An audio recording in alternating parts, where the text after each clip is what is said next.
Ora então, bom dia a todos, quem ainda não cumprimentei pessoalmente, também a quem nos segue lá em casa, que a graça e a paz do nosso Senhor Jesus Cristo possa estar connosco aqui.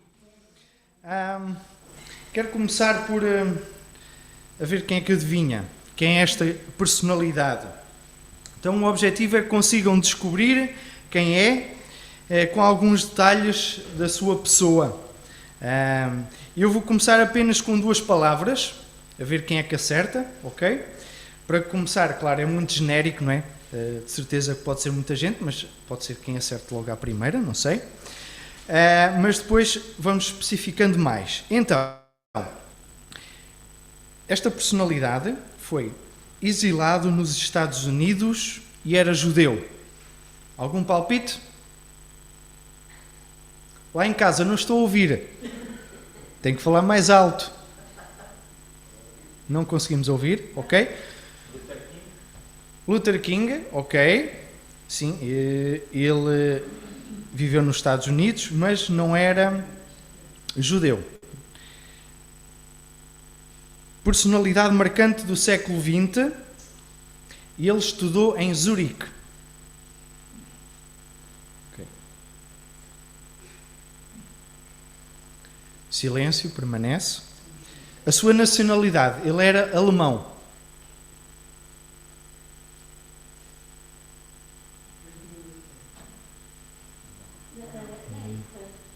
Não, não é Hitler. Ele é do século XX. Ele era cientista. Portanto, quer dizer que já morreu. Ok, e agora? Ele era um gênio da física. O Einstein, muito bem. Einstein, muito bem, muito bem. Einstein, como muitos outros, saiu do seu país de origem e foi para o outro e aí permaneceu. No seu caso, ele era de origem judia, ele estudou em Zurique, ele não era assim um aluno propriamente muito brilhante, mas depois tornou-se um cientista brilhante.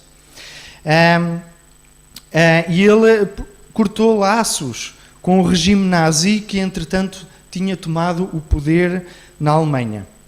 E da mesma forma, e com muitos motivos diferentes, também imigrantes, ao longo dos tempos, têm saído do seu país natal, ou em busca de melhores condições de vida, ou por razões profissionais, ou até com uma missão para a qual foram chamados. E com o tempo, as raízes ao seu país de origem desvanecem, até que são totalmente cortados, não é? Hoje, por exemplo, o país mais poderoso do mundo, os Estados Unidos, são um claro exemplo disso. É um país que, sendo o mais poderoso do mundo, ele nem sequer tem 250 anos de história. Na altura dos descobrimentos, há meros 500 anos atrás, era apenas um país de índios. Um país inexplorado, aliás, um continente inexplorado. Então os Estados Unidos são um claro exemplo de pessoas que emigraram de diversos países da Europa, da Irlanda, da Grã-Bretanha, da Itália, e também de muitos escravos do continente africano que foram levados até lá. E aí se estabeleceram e vieram cortar as raízes que as ligavam à sua terra natal. Assim eu quero levar-vos logo para o livro de Daniel. Vamos ler Daniel 1, capítulo 1. Já há uns meses atrás nós andámos por Daniel.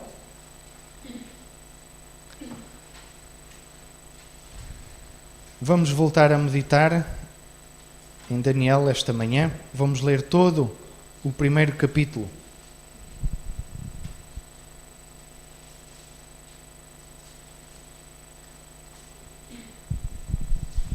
Daniel, capítulo 1.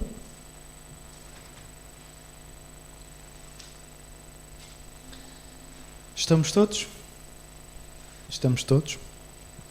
No ano terceiro do reinado de Joaquim, rei de Judá, veio Nabucodonosor, rei da Babilónia, a Jerusalém e a sitiou. O Senhor lhe entregou nas mãos a Joaquim, rei de Judá, e alguns dos utensílios da casa de Deus. A estes levou-os para a terra de Sinar, para a casa do seu Deus, e os pôs na casa do tesouro do seu Deus. Disse o rei a Aspenaz, chefe dos seus eunucos, que trouxesse alguns dos filhos de Israel, tanto da linhagem real como dos nobres, jovens sem nenhum defeito, de boa aparência, instruídos em toda a sabedoria, doutos em ciência, versados no conhecimento e que fossem competentes para assistirem no palácio do rei e lhes ensinasse a cultura e a língua dos caldeus. Determinou-lhes o rei a ração diária das finas iguarias da mesa real e do vinho que ele bebia, e que assim fossem mantidos por 3 anos, ao cabo dos quais assistiriam diante do rei. Entre eles se achavam dos filhos de Judá, Daniel, Ananias, Misael e Azarias. O chefe dos eunucos lhes pôs outros nomes, a saber, a Daniel, o de Beltesazar, a Ananias, o de Sadraque, a Misael, o de Mesaque, e a Azarias, o de Abednego. Resolveu Daniel firmemente não contaminar-se com as finas iguarias do rei, nem com o vinho que ele bebia. Então ele pediu ao chefe dos eunucos que lhe permitisse não contaminar-se. Ora, Deus concedeu a Daniel misericórdia e compreensão da parte do chefe dos eunucos. E disse o chefe dos eunucos a Daniel: tenho medo do meu senhor, o rei, que determinou a vossa comida e a vossa bebida. Porque, pois, veria ele o vosso rosto mais abatido do que o dos outros jovens da vossa idade? Assim, porias em perigo a minha cabeça para com o rei. Então disse Daniel ao cozinheiro-chefe, a quem o chefe dos eunucos havia encarregado de cuidar de Daniel, Ananias, Misael e Azarias: experimenta, peço-te, os teus servos 10 dias, e que se nos deem legumes a comer e água a beber. Então, se veja diante de ti a nossa aparência e a dos jovens que comem das finas iguarias do rei. E, segundo vires, age com os teus servos. Ele atendeu e os experimentou 10 dias. No fim dos 10 dias, a sua aparência era melhor. E estavam eles mais robustos do que todos os jovens que comiam das finas iguarias do rei. Com isto, o cozinheiro-chefe tirou deles as finas iguarias e o vinho que deviam beber, e lhes dava legumes. Ora, a estes 4 jovens, Deus deu o conhecimento e a inteligência em toda a cultura e sabedoria.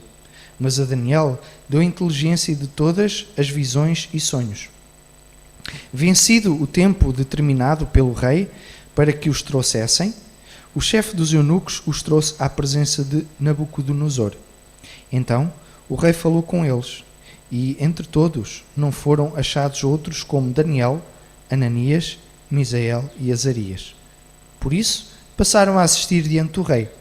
Em toda a matéria de sabedoria e de inteligência sobre o que o rei lhes fez perguntas, os achou 10 vezes mais doutos do que todos os magos e encantadores que havia em todo o reino. Daniel continuou até ao 1º ano do rei Ciro. Meu querido mês de agosto, por ti levo o ano inteiro a sonhar. Trago sorriso no rosto, meu querido mês de agosto, porque sei que vou voltar. Lembram-se da música? Pois é, estamos em agosto, no mês dos imigrantes, não é? E quando ia para a Suíça, ou quando vinha da Suíça, de autocarro, esta era uma das músicas que os choferes do autocarro às vezes costumavam pôr. Então, naquelas planícies e autoestradas de Espanha e de França, pronto, ao pôr do sol ouvia-se esta música. Então, Daniel, o imigrante à força para a Babilónia. Um imigrante que viveu na Babilónia sempre com os olhos postos em Jerusalém. É o tema do livro de Daniel. Podemos dizer que é: Deus é soberano em relação a todos os povos e está no controle de tudo o que esses povos fazem, dominando-os e governando-os até ao momento em que serão julgados na vinda de Cristo. E uma aplicação possível do livro de Daniel assegura-te que permaneces com Ele e leal a Ele em 2021 e mais além. Porquê? Porque vale a pena permanecer fiel a Deus em pleno 2021 e mais além também. Porque é que passados 2600 anos, depois de Daniel, é importante manter esta atitude? Primeiro, é importante distinguir Jerusalém e Babilónia quanto ao seu significado simbólico. E porque é que Deus permitiu que Jerusalém fosse derrotada e tomada pela Babilónia? Então, nesta altura de Daniel, nós estamos no ano 605 a.C. A Babilónia invade o reino de Judá, conquista Jerusalém, e o que é que faz nesta primeira conquista? Babilónia leva os utensílios do templo do Senhor para o templo do seu Deus.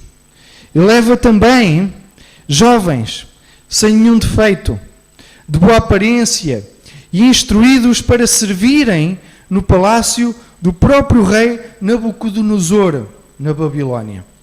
A Babilónia era a potência daquela altura. Então este rei era o rei, digamos, mais poderoso que teria existido na altura.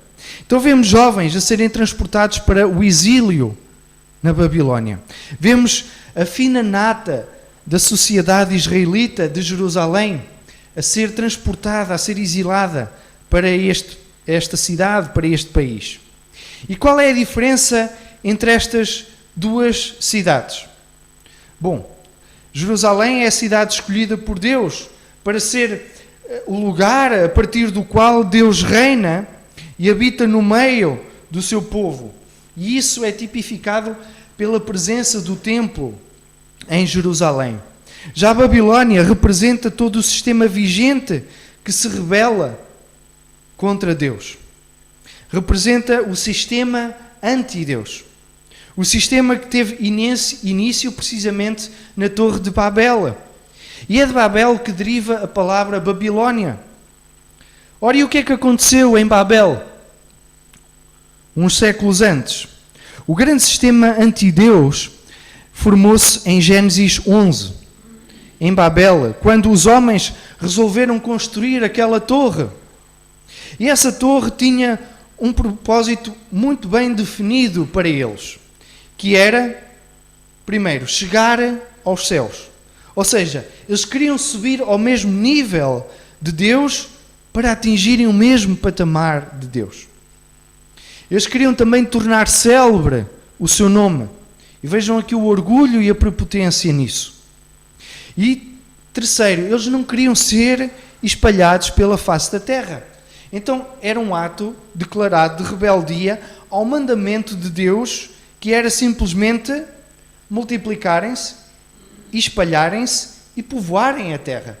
Mas eles não queriam espalhar-se em povoar a terra, eles queriam permanecer juntos. Deus julgou-os fazendo o quê? Fazendo a confusão das línguas. E desde então esta cidade dos homens, a Babilónia, ficou conhecida como a cidade da confusão, a cidade da rebeldia, a cidade da presunção, e tem estado desde então em guerra espiritual com a cidade de Deus, que representa os princípios e o plano de Deus para o homem.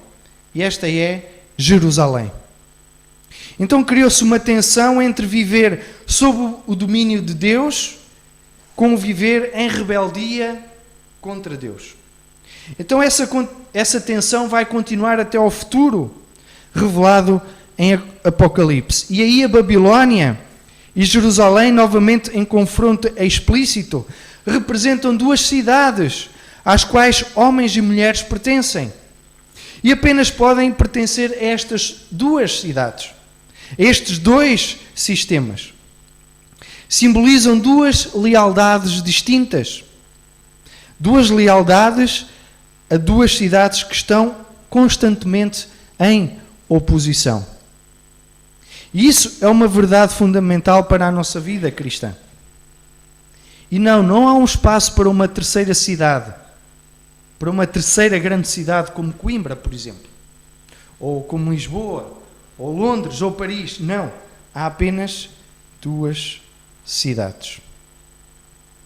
Temos apenas 2 cidades. E a nossa identidade, o nosso sentimento de pertença, pode estar cativa apenas de uma. Mas estar numa cidade não é sinónimo de pertencer a essa cidade. É de resto como um exilado ou um simples imigrante. Vive num país, numa cidade que não é a sua, mas o seu coração, a sua devoção, a sua forma de estar, até a sua própria cultura, a sua forma de viver, é com a firme convicção de que um dia há de regressar ao seu país, à sua cidade, aos seus entes queridos.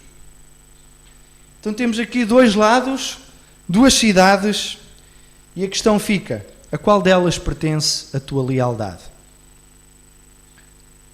A qual destas cidades, em qual destas cidades está o teu coração? Babilónia ou Jerusalém? Como já falei, um tema central no livro de Daniel é a soberania de Deus. E Deus, enquanto o soberano, é evidente ao longo deste capítulo. Vemos em 3 vezes que Deus está no completo controlo de toda a ação que está a ter lugar, intervindo para direcionar os diferentes intervenientes para a concretização dos seus propósitos. Saindo da esfera da ação, olhando para o todo, vemos o Deus soberano agindo e trabalhando. Vejam neste capítulo, logo no versículo 2, que o Senhor entregou. No versículo 9, Deus concedeu. No versículo 17, Deus deu. Então é Deus a atuar. É Deus que está a agir. Não é o homem. Quer dizer, secundariamente é o homem. É Nabucodonosor que vai com o seu império tomar Jerusalém, mas é Deus que está a entregar aquela cidade a este grande rei. E vemos também que Deus está a ser fiel a si próprio. Então, porquê é que, em última análise, Jerusalém foi tomada e saqueada e o seu povo enviado para o exílio? Porquê é que isso aconteceu? Primeiro, porque foi o próprio Senhor que a entregou. O Senhor, no versículo 2, entregou a Nabucodonosor, o rei de Judá, e até utensílios da própria casa de Deus. E reflitam comigo, qual é o Deus que permite isto? Será um sinal de fraqueza? De tontice? Será um sinal da derrota e da fraqueza de Deus? Não, claro que não. Então, qual é o Deus que permite e incentiva o assalto e roubo à sua própria casa? Faz lembrar aqueles que simulam o assalto à sua própria casa ou à sua loja, que é para depois os seguros poderem, digamos, cobrir o assalto, não é? E segundo, porquê é que Deus terá então entregue Jerusalém, a sua cidade? Porquê é que Deus terá permitido o saque do seu templo? Porque Ele é verdadeiro consigo próprio. Ele é fiel ao que diz. Ele é fiel ao que tinha dito por intermédio dos profetas. Em Isaías, vejam que em Isaías 39, 5 diz: Então disse Isaías a Ezequias: Ouve a palavra do Senhor dos Exércitos. Eis que virão dias em que tudo quanto houver em tua casa, juntamente com o que entesouraram teus pais até o dia de hoje, será levado para a Babilónia. Não ficará coisa alguma, disse o Senhor. E dos teus filhos que de ti procederem e que tu gerares, alguns serão levados cativos, para que sejam eunucos no palácio do rei da Babilónia. Isto já tinha sido profetizado anos antes. Então Deus está apenas a ser fiel àquilo que tinha profetizado, àquilo que tinha dito ao seu povo. É isto que vai acontecer, e aconteceu porque o Senhor o disse. Se o povo persistisse na desobediência em que vivia, então Deus está a ser coerente com o juízo que Ele tinha feito para com o seu povo. Mesmo que isso implicasse guerra, mesmo que isso implicasse a destruição de Jerusalém e do seu próprio templo. Isso aconteceu, passados, sabem quantos anos? 20 anos. E depois disto, a Arca da Aliança desapareceu. Nunca mais ninguém soube o que é que foi feito da Arca da Aliança. E o povo foi exilado. Então o versículo 1 refere-se aos acontecimentos de 605 a.C., que são a concretização da profecia de Isaías. Nabucodonosor vem, toma Jerusalém não porque era a potência militar da altura, mas porque foi o Senhor que lhe deu Jerusalém. Deus agindo em total soberania e coerência consigo próprio.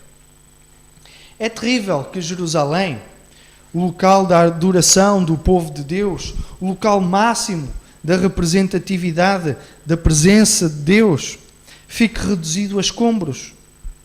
Deus entrega nas mãos de Nabucodonosor não só a cidade, mas os utensílios do seu templo. Como que a dizer ao povo: olhem, durante muitos anos eu pedi os vossos corações.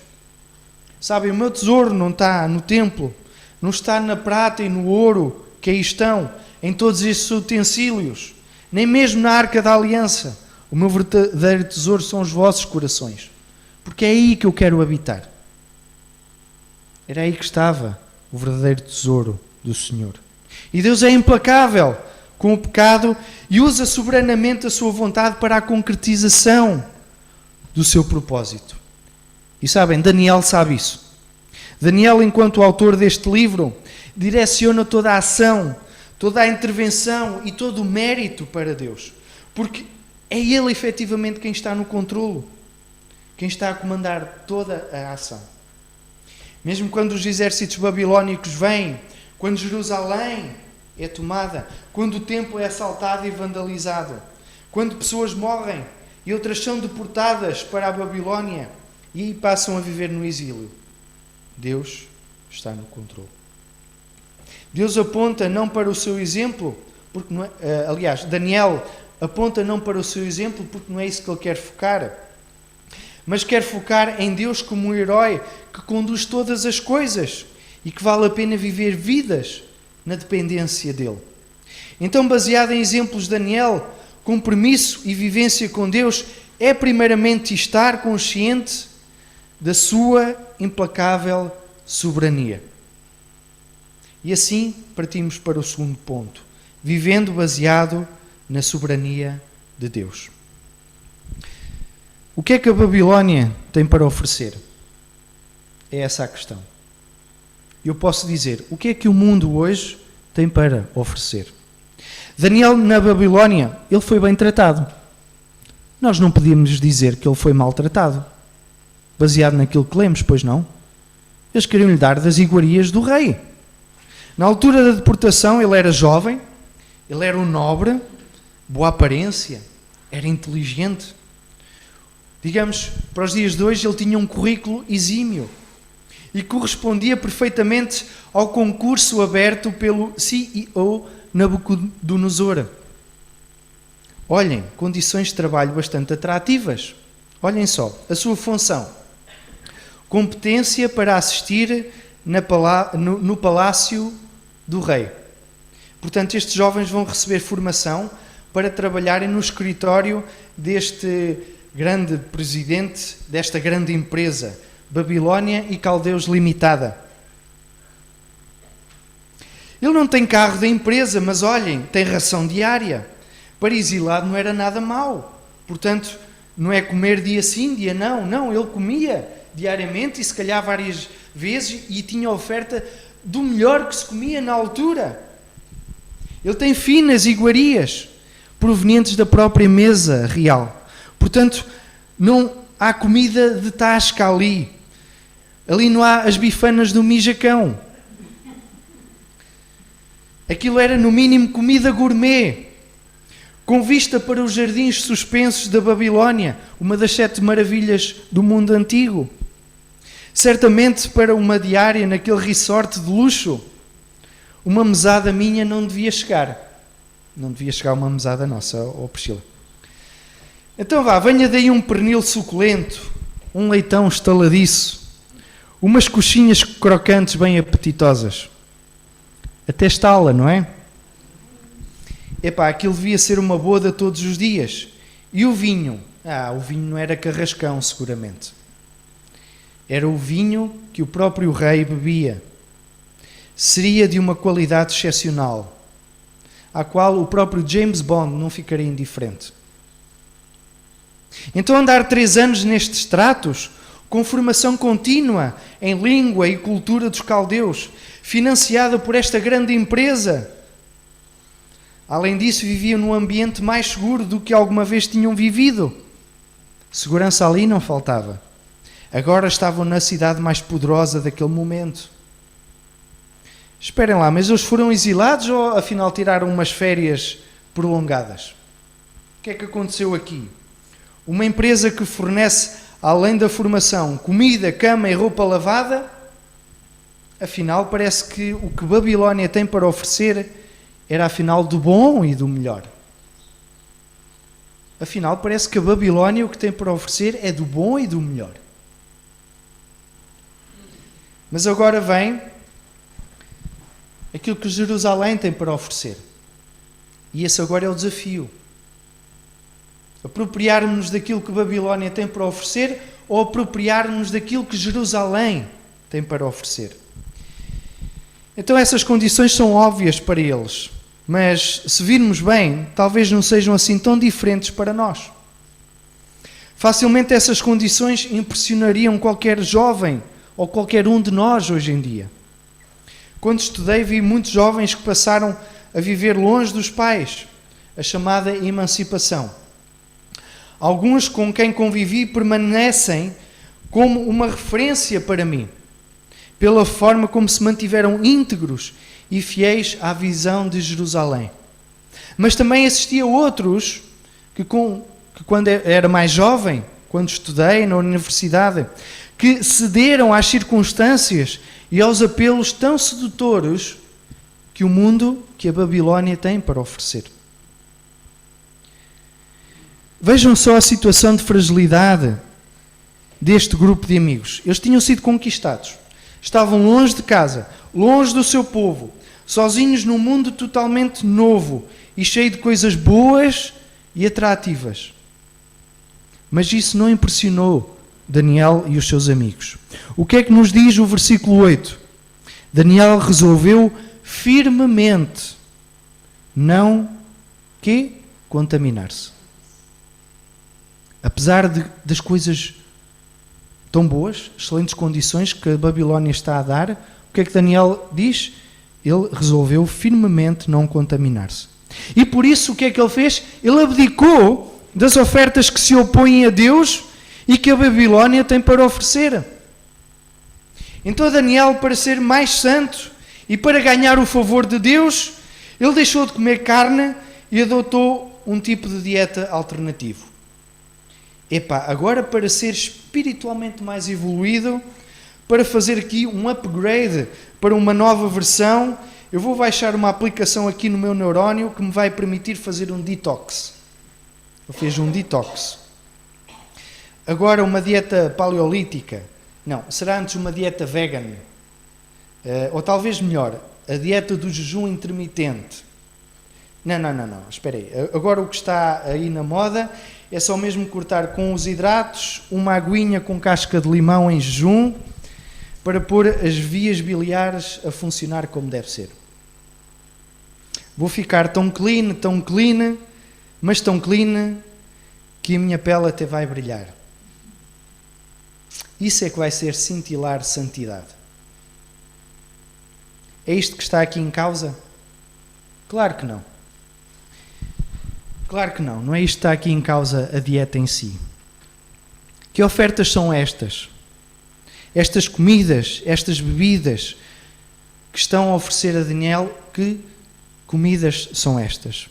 São comidas e bebidas que são oferecidas e dedicadas aos ídolos da Babilónia. Regalar-se com esses manjares era como que estar a honrar esses deuses. Era como que ficar associado ao culto dessas divindades. E sabem, Daniel sabe quem Deus é. tem reconhecido o toque de Deus em tudo quanto tem acontecido.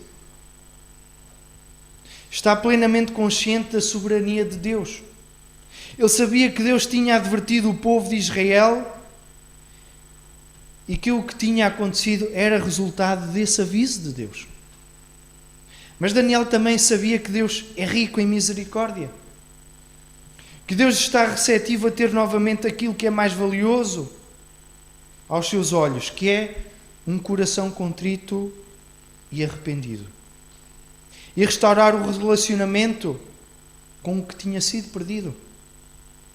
Daniel confia na soberania e fidelidade do Senhor.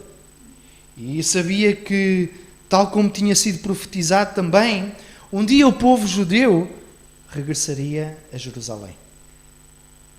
Para ser o povo de Deus, no lugar de Deus, sob o domínio de Deus novamente.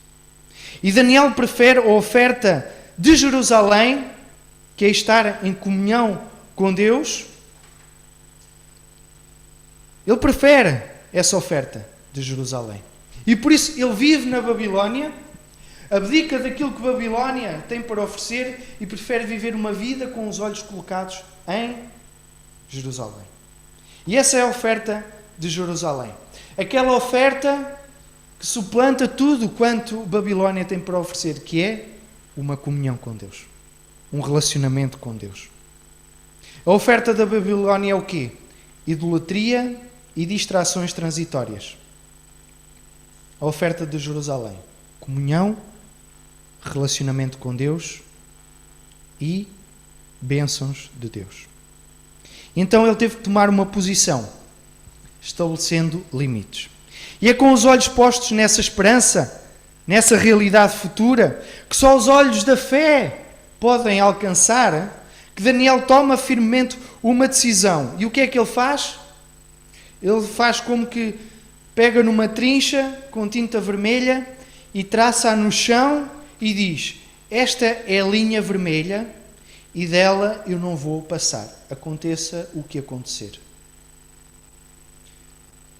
Eu daqui não vou passar. Este é o meu limite. Eu vivo aqui na Babilónia, mas eu não vou passar deste limite, porque o meu compromisso não é com a Babilónia, é com Jerusalém.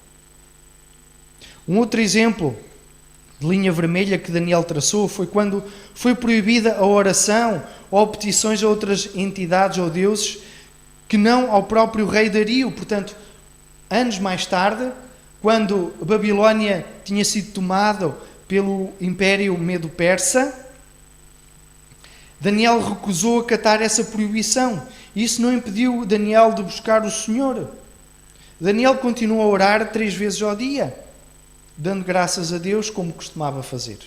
E não foi por causa dessa proibição que ele deixou de o fazer. Afinal, o seu compromisso estava com Jerusalém. E este é o exemplo visualmente prático da vida de Daniel, em que se demonstra que é possível viver na Babilónia com os olhos colocados em Jerusalém.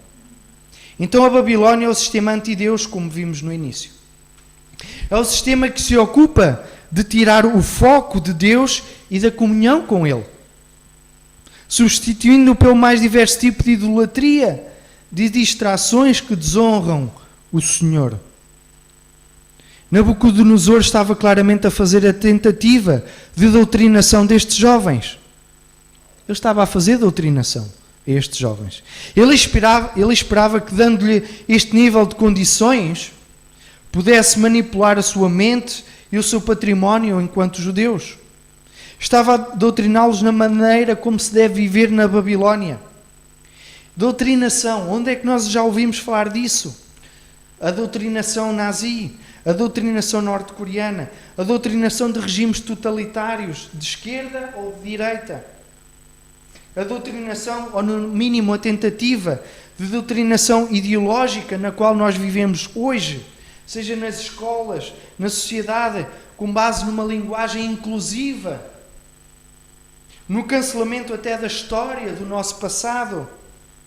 E temos também o exemplo de produtos de TV que consumimos, vícios, substâncias, descontrole no acesso e até a frequência a diverso tipo de produtos que há na internet.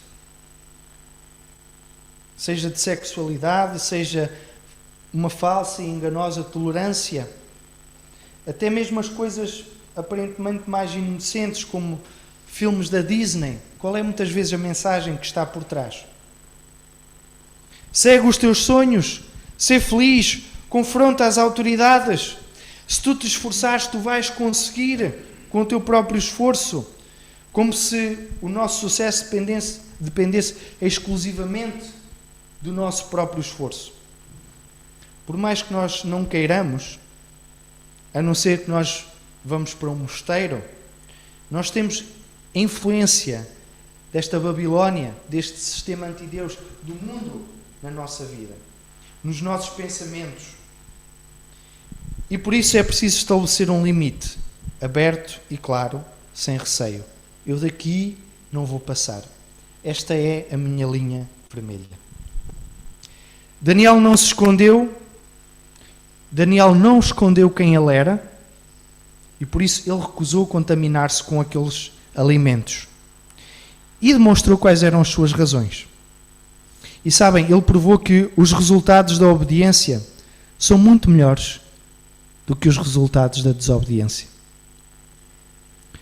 Porque Deus é soberano, está no controlo e não se contradiz. E o desafio aqui em Daniel é que tu e eu também olhemos para a soberania de Deus. Que estabeleçamos uma linha vermelha, firmemente, a qual nos propomos não ultrapassar. Daniel passou a viver nesta Babilónia. E apesar de viver na Babilónia, ele não era da Babilónia. Porque os seus olhos estavam postos naquela cidade de Jerusalém. Estavam postos nos princípios que estavam na base de Jerusalém. Então a sua primeira vassalagem não era para com este rei da Babilónia. Era para com o rei dos reis e para com o Senhor dos senhores. Era com Jerusalém que ele estava comprometido. Nós vivemos neste sistema antideus. Vivemos nesta Babilónia. Mas o desafio aqui é que, vivendo onde vivemos, vivamos dando o nosso melhor como cidadãos. Mas sempre com os olhos postos no Rei dos Reis. E também Jesus, sabendo disso, ele não deixou de pedir ao Pai, na sua bela oração de intercessão, quando disse em João 17, João 17, 14, 18, o que é que ele diz? Eu lhes tenho dado a tua palavra e o mundo os odiou, porque eles não são do mundo, como também eu não sou. Não peço que os tires do mundo, e sim que os guardes do mal. Eles não são do mundo, como também eu não sou. Santifica-os na verdade. A tua palavra é a verdade. Assim como tu me enviaste ao mundo, também eu os enviei ao mundo. Então Jesus tem plena noção de que no mundo, na Babilónia, os seus discípulos, tu, eu, nós estamos vulneráveis, mas fomos capacitados para estabelecer os limites, resistir, fomos capacitados para vivermos uma vida aqui com os olhos focados em Jerusalém. Vemos também que Deus é soberano, honra os que o honram e permanece para sempre. Daniela e os seus amigos, eles estabelecem um limite para a forma como se deixam permeabilizar pela cultura e influências dos babilónios. Daqui nós não passamos. Nós isso não fazemos. E sabem, Deus honra-os por isso. De que forma? Deus deu-lhes o conhecimento e a inteligência. Foi a forma de que Deus os honrou. E passados os 3 anos de formação na cultura e língua dos caldeus, eles mantiveram o princípio de se não contaminarem. E os resultados são espantosos. Não havia ninguém que estivesse ao seu nível. Deus é fiel e honra os que o honram. E sabem, por isso vale a pena confiar. Mesmo que aparentemente não possa ser perceptível na vida terrena, na nossa vida aqui, há no céu, junto ao Pai, um lugar que Jesus disse que nos ia preparar. E vemos também que Deus permanece, enquanto que reis e impérios passam, desvanecem. Daniel continuou até ao 1º ano de Ciro. Ciro foi o rei medo-persa que invadiu e destruiu a Babilónia. Então vejam, Nabucodonosor afinal não foi rei para sempre. Não foi poderoso para sempre. Afinal, o poderio dos impérios sucumbe à poderosa e soberana ação de Deus. Isso vem demonstrar o quê? Que o sistema da Babilónia vai passar, mas o de Jerusalém permanece para sempre. Deus é soberano, mesmo quando as coisas não estão bem. Mesmo numa terra estrangeira, Deus permanece o mesmo. Não muda. Não muda em poder, não muda no pensar. Não muda na sua atitude e na sua misericórdia para conosco. E porque não muda, é possível, apesar das circunstâncias, seja em exílio, seja em guerra, seja em Covid, continuar a viver para Ele, com os olhos colocados em Jerusalém. Não a Jerusalém aqui terrena, que está lá em Israel, mas na Jerusalém celestial. E apesar destes amigos viverem na Babilónia, é possível continuarem a viver para Jerusalém. Não aquela Jerusalém de pedras e de muralhas, mas a Jerusalém que é símbolo de comunhão com Deus. A Babilónia tem para oferecer coisas muito apetecíveis, maravilhosas, aparentemente. E questionemo-nos. Aquilo que eu consumo no dia-a-dia, as decisões que eu tomo no dia-a-dia, são influenciadas por quem? Por esta Babilónia? Pelo sistema em que nós estamos inseridos? Ou são influenciadas por Jerusalém? Aquela Jerusalém que está revelada aqui. Em que é que estão baseadas as nossas decisões? Onde está o nosso compromisso? Sabem, há uma batalha pelas mentes e pelos corações. É uma batalha dura. Vemos o lado apelativo do sistema vigente, mas tão manipulador, tão doutrinador, tão dissimulador, que representa o sistema anti-Deus. E por outro lado vemos Jerusalém, cujo intuito é restaurar o relacionamento e comunhão com o Deus Criador.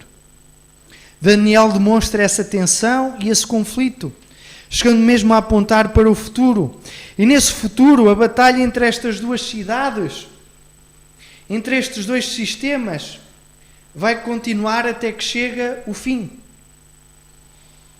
E Babilónia será derrotada.